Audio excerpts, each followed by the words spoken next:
आज तारीख है 27 अक्टूबर और प्रीलिम्स एक्सप्रेस में हम कवर करने वाले हैं पटना कलम की कजली स्याही शैली, अनूठी तकनीक और परीक्षा के टॉप फैक्ट्स। देव सूर्य मंदिर का रहस्य, क्यों नागर शैली का होकर भी इसका मुख पश्चिम की ओर है। बिहार के वे 5 सूर्य तीर्थ जिन्हें सांब ने बनाया, जहां रोगों से मुक्ति की है मान्यता। छठ को यूनेस्को विरासत का दर्जा दिलाने की प्रक्रिया शुरू। 2027 में आएगा अंतिम फैसला। 1000 साल पुराने कृतलानाकर ग्रंथ में मिलती है छठ की वैज्ञानिक और सामाजिक व्याख्या। छठ का रामायण कनेक्शन, क्या मुंगेर के सीताचरण से हुई थी महापर्व की शुरुआत। बिहार में सूर्य पूजा का 2500 साल पुराना इतिहास। मौर्य काल से पाल काल तक के मिले ठोस सबूत। नव नालंदा महाविहार ज्ञान भारत मिशन के तहत बिहार का पहला पांडुलिपि क्लस्टर केंद्र बना। बिहार का चुनावी गणित, 85% बूथ गांवों में, 43 सीटों पर 100% फैसला ग्रामीण वोटर्स करेंगे। पटना के गांधी मैदान में बन रही 4.4 लाख वर्ग फुट की महारंगोली, लक्ष्य वोट फॉर बेटर पटना। रूस की बुरेवेस्तनिक मिसाइल तैयार। परमाणु ऊर्जा एंड लिमिटेड रेंज, रडार से पकड़ना नामुमकिन। आसियान सम्मेलन में 2026 भारत साझेदारी वर्ष घोषित। पूर्वी तिमोर बना नया औपचारिक सदस्य। एआई को हुआ ब्रेन रॉट, डिजिटल कचरा खाकर क्रैश हो रहा दिमाग। कॉर्नेल यूनिवर्सिटी का खुलासा।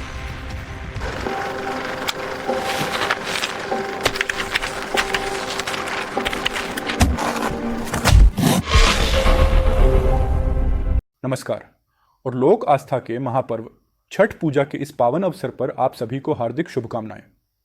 आज भगवान भास्कर की उपासना का दिन है और मैं यही कामना करता हूं कि इस साल आपकी मेहनत भी सूर्य की तरह चमके, आपके तप का फल आपको मिले और आप एक अधिकारी बनकर अपने परिवार का और हम सब का नाम रोशन करें। तो चलिए आज के इस एग्जाम स्पेशल की शुरुआत करते हैं दैनिक भास्कर में छपी एक बेहद खास तस्वीर के साथ। यह तस्वीर है पटना कलम पेंटिंग की, जिसमें छठ महापर्व के घाट का एक अद्भुत और जीवंत दृश्य दर्शाया गया है। और क्योंकि यह तस्वीर पटना कलम की है, तो यह हमारे बीपीएससी और अन्य प्रतियोगी परीक्षाओं के लिए कला एवं संस्कृति का एक सबसे महत्वपूर्ण टॉपिक बन जाता है। तो आइए इस पावन अवसर पर पहले पटना कलम की खूबियों को ही जानते हैं। पटना कलम, जिसे कंपनी स्टाइल या पटना स्कूल ऑफ पेंटिंग भी कहा जाता है, का उदय 18वीं शताब्दी के मध्य में हुआ। जब मुगल साम्राज्य का पतन हो रहा था, तब दिल्ली और मुर्शिदाबाद के चित्रकारों ने पटना में आकर शरण ली और एक नई शैली को जन्म दिया। इसकी सबसे बड़ी विशेषता जो इसे मुगल शैली से अलग करती है, वो ये है कि इसने राजा महाराजाओं के भव्य दरबार को छोड़कर आम जन जीवन को अपना विषय बनाया। लोहार, धोबी, मछली बेचने वाली, नाई, और जैसा कि आज हम देख रहे हैं, छठ पूजा और होली जैसे लोक पर्व, यही पटना कलम के मुख्य विषय बने। परीक्षा के दृष्टिकोण से कुछ महत्वपूर्ण तथ्यों को याद रखना जरूरी है। ये एक लघु चित्र या मिनिएचर शैली थी, जो मुख्य रूप से कागज और कभी कभी हाथी दांत पर भी की जाती थी।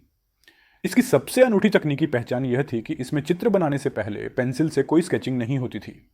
कलाकार सीधे ब्रश से ही रेखांकन और रंग भरने का काम करते थे, जिसे कजली स्याही, काजल से बनी स्याही के इस्तेमाल से और निखारा जाता था। सेवक राम, हुलास लाल और ईश्वरी प्रसाद वर्मा जैसे महान कलाकारों ने ही इस शैली को सिद्ध किया था। इसलिए छठ की यह तस्वीर सिर्फ एक पर्व का चित्रण नहीं है, बल्कि हमारी कलात्मक विरासत का भी एक अमूल्य दस्तावेज है। चलिए अब बढ़ते हैं हमारे आज के मुख्य सेगमेंट, छठ पूजा एग्जाम स्पेशल की तरफ। बिहार की सांस्कृतिक पहचान में सूर्य उपासना का केंद्रीय स्थान है, जो छठ महापर्व के रूप में जीवंत है। यह परंपरा केवल लोक आस्था तक सीमित नहीं है, बल्कि इसके गहरे पौराणिक, ऐतिहासिक और पुरातात्विक प्रमाण हैं, जो इसे बिहार लोक सेवा आयोग और अन्य प्रतियोगी परीक्षाओं के लिए कला एवं संस्कृति का एक महत्वपूर्ण विषय बनाते हैं।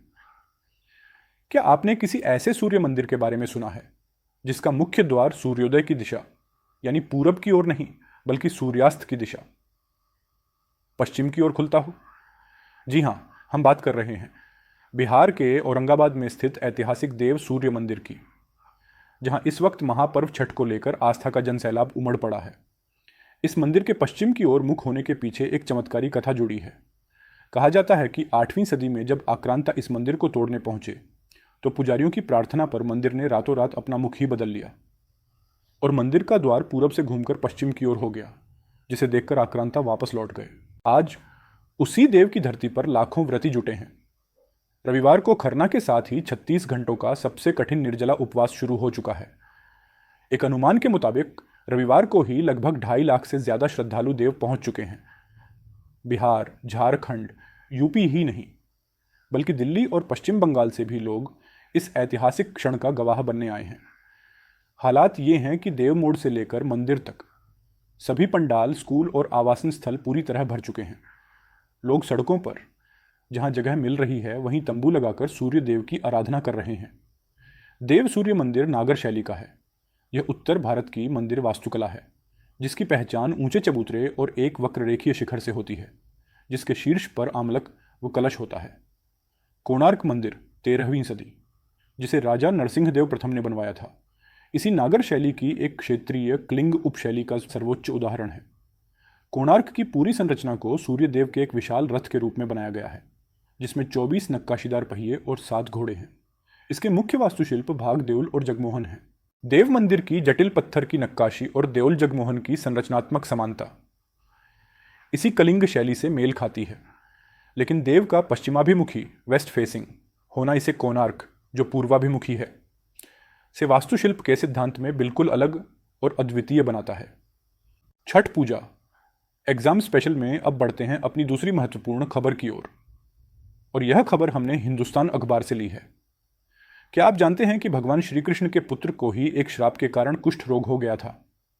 और क्या आप ये जानते हैं कि इस भयंकर रोग से मुक्ति का रास्ता सीधे हमारे बिहार से होकर गुजरता है? जी हां, यह कथा है श्री कृष्ण के पुत्र सांब की, जिन्हें श्राप से कुष्ठ रोग हुआ। तब उन्होंने ऋषियों के कहने पर 12 वर्षों तक सूर्य देव की कठोर तपस्या की। सूर्य की कृपा से सांब रोग मुक्त हुए और आभार स्वरूप उन्होंने देश भर में 12 सूर्य मंदिरों का निर्माण करवाया।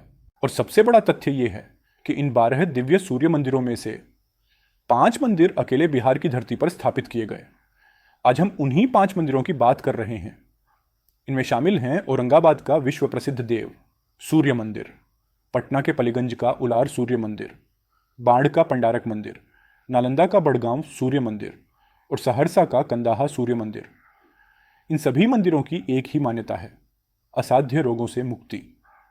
पटना के उलार और नालंदा के बड़गांव दोनों मंदिरों के बारे में मान्यता है कि यहां स्थित सूर्यकुंड में स्नान करने से आज भी कुष्ठ और त्वचा रोगों से चमत्कारिक रूप से मुक्ति मिलती है।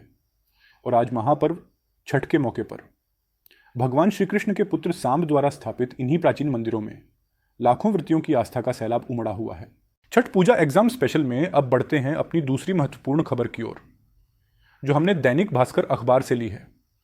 एक खबर जो आज हर उस व्यक्ति को गर्व से भर देगी जिसकी आस्था लोक आस्था के महापर्व छठ से जुड़ी है। बिहार की गलियों से निकलकर सूर्योपासना का यह महापर्व अब अपनी वैश्विक पहचान बनाने जा रहा है।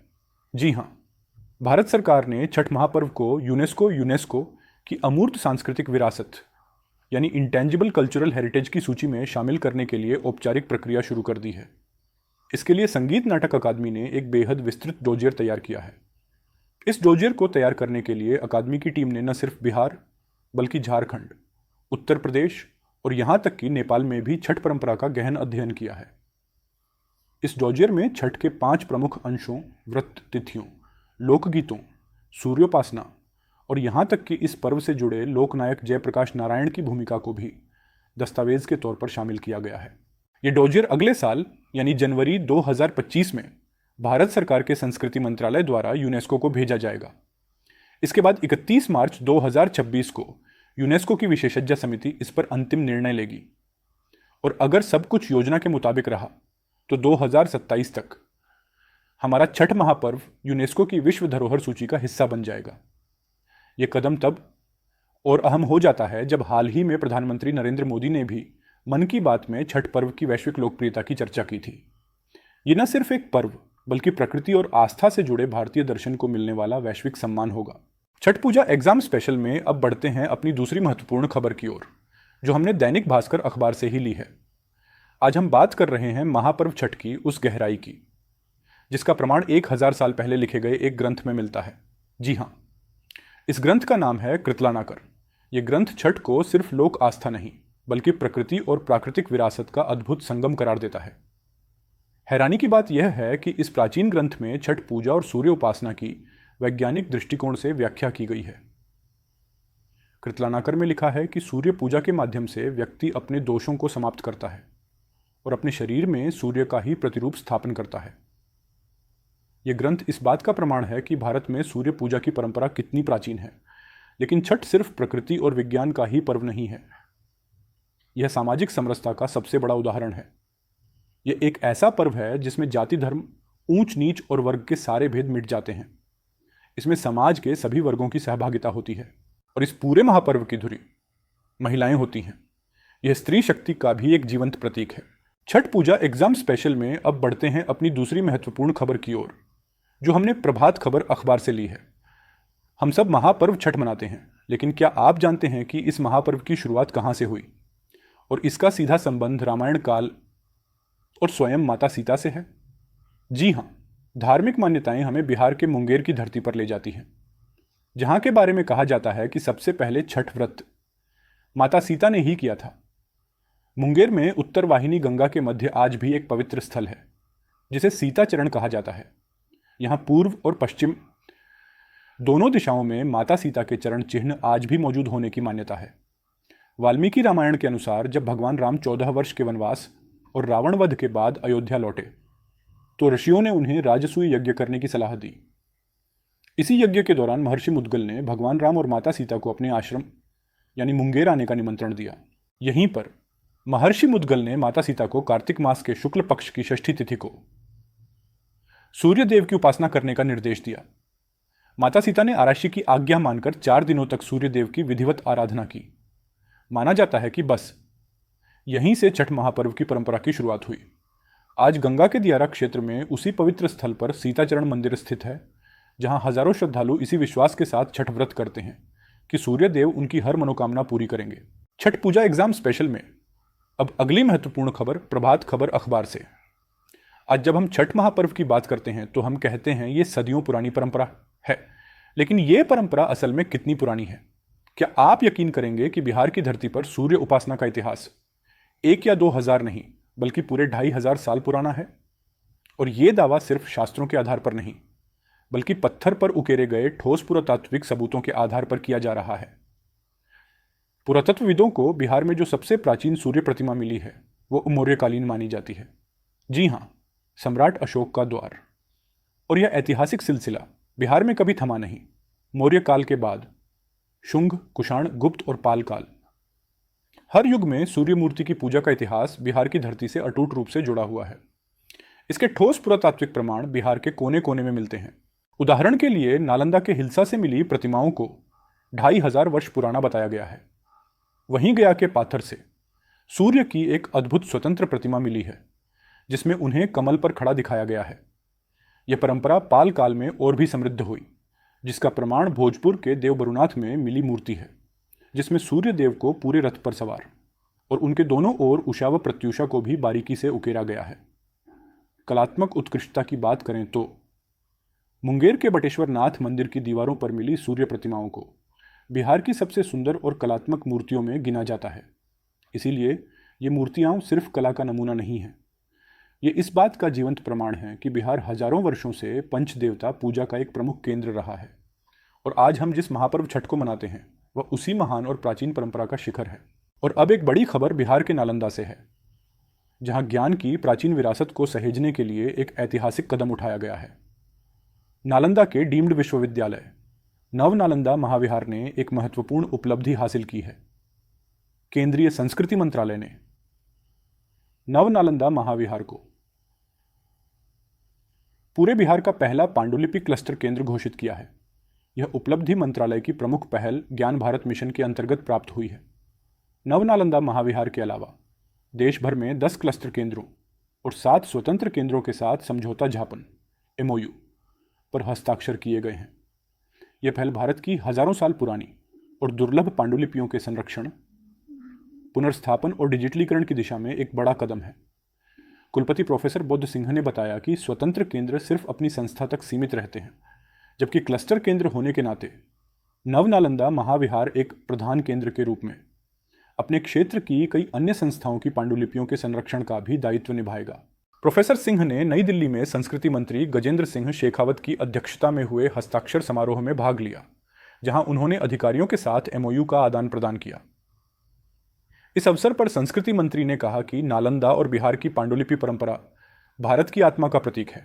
वहीं कुलपति ने विश्वास जताया कि नव नालंदा महाविहार ज्ञान भारत मिशन के उद्देश्यों को पूरा करते हुए भारत को पुनः शिक्षा का वैश्विक केंद्र बनाने में मदद करेगा। चलिए अब बात करते हैं बिहार के सियासी मिजाज की और समझते हैं कि इस बार के विधानसभा चुनाव में सत्ता की राह निकलेगी कहां से, शहरों की चकाचौंध से या गांवों की चौपाल से। जागरण अखबार में छपे ये आंकड़े इस सवाल का बिल्कुल साफ और तथ्यात्मक जवाब देते हैं। बिहार की राजनीति में गांव हमेशा से निर्णायक भूमिका निभाते आए हैं, लेकिन इस बार यह भूमिका और भी ज्यादा बड़ी और स्पष्ट होने वाली है। आंकड़े बताते हैं कि इस बार के कुल 90,712 मतदान केंद्रों में से 76,801 केंद्र ग्रामीण क्षेत्रों में यानी कि देहात में बनाए गए हैं, यानी राज्य के 85% मतदान केंद्र गांवों में हैं।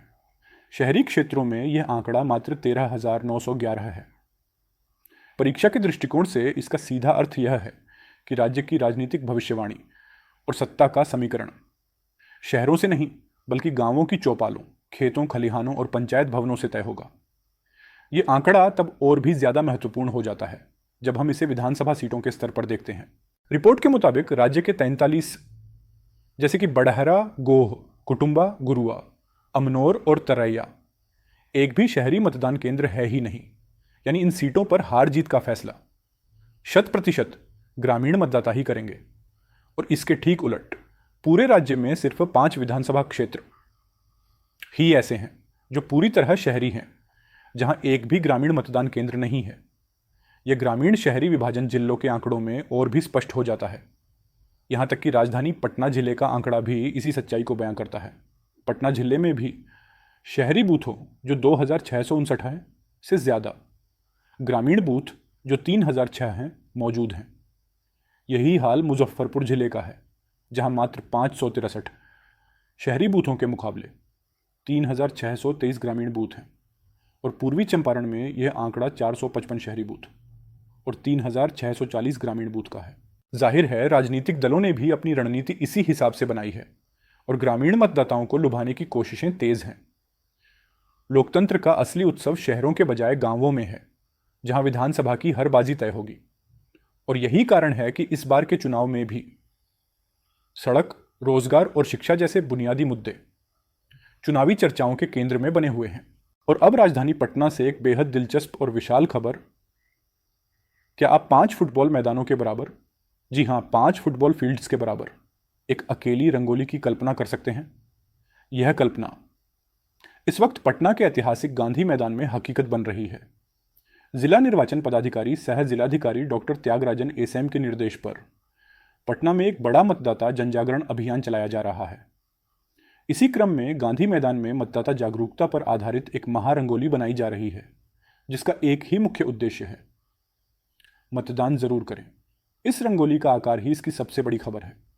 यह लगभग 4.4 लाख वर्ग फुट के क्षेत्र में बनाई जा रही है। इसकी लंबाई 243 मीटर और चौड़ाई 170 मीटर है। इस महारंगोली की theme vote for better Patna रखी गई है। इस महाअभियान में पटना मेट्रो, स्मार्ट सिटी, नगर निगम, कला संस्कृति विभाग, जीविका, आईसीडीएस और कई कॉलेजों संस्थानों के विद्यार्थी जुटे हुए हैं। यह रंगोली 27 अक्टूबर से बनाई जा रही है और इसका अनावरण 28 अक्टूबर को शाम 4 बजे किया जाएगा।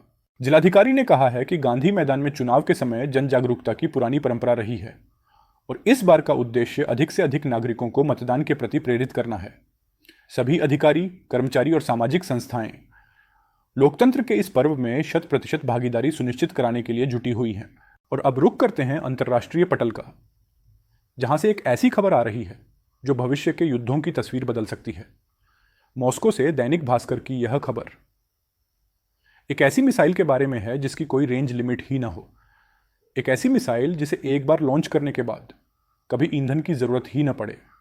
जी हां, रूस ने दावा किया है कि उसने परमाणु ऊर्जा यानी कि एटॉमिक एनर्जी से चलने वाली दुनिया की पहली अनलिमिटेड रेंज क्रूज मिसाइल बुरेवेस्निक मुरेयकमी तैयार कर ली है। राष्ट्रपति पुतिन ने रविवार को इसके सफल परीक्षण की घोषणा की। यह मिसाइल काम कैसे करती है? बुरेवेस्तनिक, जिसका कोड नेम 9MSFA-33 है, के अंदर एक छोटा मिनी परमाणु रिएक्टर लगा है। यह रिएक्टर उड़ान के दौरान हवा को गर्म करके जबरदस्त थ्रस्ट पैदा करता है। इसका मतलब है इसे बार बार ईंधन भरने की जरूरत नहीं है। जब तक इसका इंजन गर्म है यह उड़ सकती है, यानी इसकी रेंज असीमित है। लेकिन इसकी असली ताकत इसकी रेंज नहीं, बल्कि इसका स्टेल्थ हमला करने का तरीका है। यह मिसाइल रडार की पकड़ में इसलिए नहीं आ सकती क्योंकि जहां सामान्य मिसाइलें बहुत ऊंचाई पर उड़ती हैं, वहीं बुरेवेस्तनिक जमीन के बेहद नजदीक, यानी मात्र 25 से 100 मीटर की ऊंचाई पर उड़ान भरती है।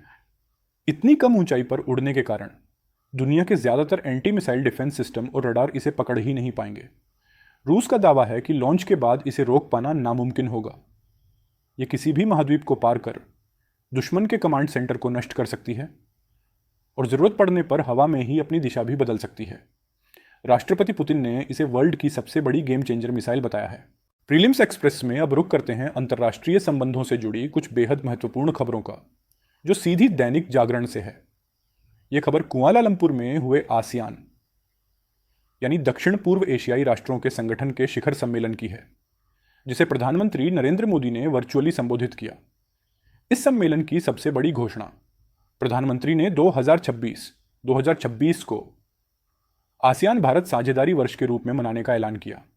उन्होंने सहयोग के लिए 3 विशिष्ट क्षेत्रों पर जोर दिया: इंटरनेट ऑफ थिंग्स IoT, कृत्रिम बुद्धिमत्ता AI और डिजिटल प्रौद्योगिकी। अब एक बेहद महत्वपूर्ण जियोग्राफिक फैक्ट। इस सम्मेलन की सबसे बड़ी ऐतिहासिक उपलब्धि रही पूर्वी तिमोर, यानी टिमोर लेस्ते, का आसियान के नए औपचारिक सदस्य के रूप में शामिल होना। यह फैक्ट याद रखिएगा। पूर्वी तिमोर, जो 1990 के दशक में बना और जिसे 2002 में स्वतंत्रता मिली थी, अब आसियान का हिस्सा है। प्रीलिम्स एक्सप्रेस में आज की आखिरी लेकिन शायद सबसे चौंकाने वाली खबर भविष्य की तकनीक यानी AI से जुड़ी है। सोशल मीडिया की भाषा में एक शब्द है ब्रेन रॉट, यानी लगातार घटिया, सनसनीखेज और दोहराव वाला कंटेंट देखकर इंसानों की सोचने समझने की क्षमता का कम हो जाना। लेकिन एक ताज़ा रिसर्च ने खुलासा किया है कि यह बीमारी अब सिर्फ इंसानों तक सीमित नहीं रही।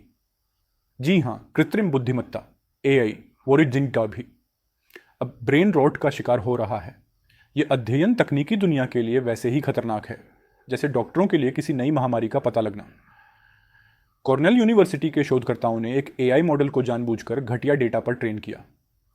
इस डेटा में बॉट्स, ट्रोल्स, मीम्स और अमेजिंग जैसे वायरल और क्लिकबेट शब्दों की भरमार थी। नतीजा, AI की परफॉर्मेंस बुरी तरह क्रैश हो गई। उसकी तर्क क्षमता, रीजनिंग 74.9% से घटकर सिर्फ 57.2% रह गई और बातों को समझने की क्षमता 84.4% से गिरकर 52.3% पर आ गई। शोधकर्ताओं ने इस स्थिति को एक नया नाम दिया है AI algorithmic brain rot hypothesis, यानी जैसे जंक फूड से हमारा शरीर खराब होता है, वैसे ही डेटा जंक से AI का दिमाग कुंद हो रहा है। और AI सिर्फ धीमा नहीं हो रहा, उसका स्वभाव भी बदल रहा है। वो शॉर्ट सर्किटिंग करने लगा है, यानी बिना पूरी जानकारी के जल्दबाजी में घटिया और अधूरे जवाब देने की प्रवृत्ति। विशेषज्ञों ने साफ चेतावनी दी है कि अब AI को सिर्फ इंटरनेट से डिजिटल कचरा खिलाना बंद करना होगा। क्वालिटी कंट्रोल और डेटा फिल्टरिंग को अनिवार्य करना होगा, क्योंकि भविष्य का स्मार्ट मशीन युग तभी सुधरेगा जब इस डिजिटल कचरे की सफाई शुरू होगी।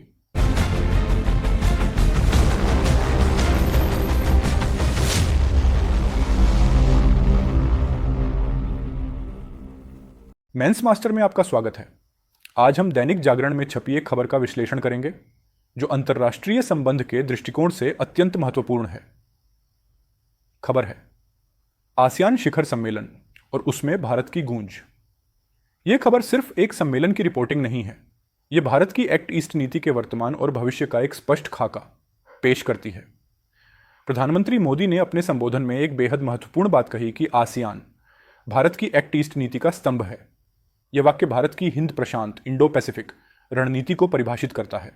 प्रधानमंत्री ने इस रिश्ते को सिर्फ भौगोलिक निकटता तक सीमित न रखकर इसे सांस्कृतिक, ऐतिहासिक और सभ्यतागत जुड़ाव का आधार दिया। साझा मूल्यों और समावेशिता पर दिया गया यह जोर भारत को इस क्षेत्र में चीन के आक्रामक और आर्थिक दबाव वाले मॉडल के खिलाफ एक विश्वसनीय और टिकाऊ भागीदार के रूप में स्थापित करता है। इस साझेदारी को भविष्य में ले जाने के लिए इस शिखर सम्मेलन से दो बड़े और ठोस तथ्य सामने आए हैं जिन्हें आप अपने मेंस के उत्तर में इस्तेमाल कर सकते हैं। पहला, वर्ष 2026 को आसियान भारत साझेदारी वर्ष के रूप में मनाने का ऐलान। ये एक स्पष्ट राजनीतिक प्रतिबद्धता, पॉलिटिकल कमिटमेंट दिखाता है, जो भविष्य के सहयोग के लिए एक नई ऊर्जा का संचार करेगा। लेकिन इससे भी अहम है दूसरा तथ्य, सहयोग के नए क्षेत्रों का चुनाव। प्रधानमंत्री ने इंटरनेट ऑफ थिंग्स, IoT, कृत्रिम बुद्धिमत्ता जिसने AI और डिजिटल प्रौद्योगिकी में मिलकर काम करने का आह्वान किया। ये भारत आसियान संबंधों का वास्तविक अपग्रेडेशन है।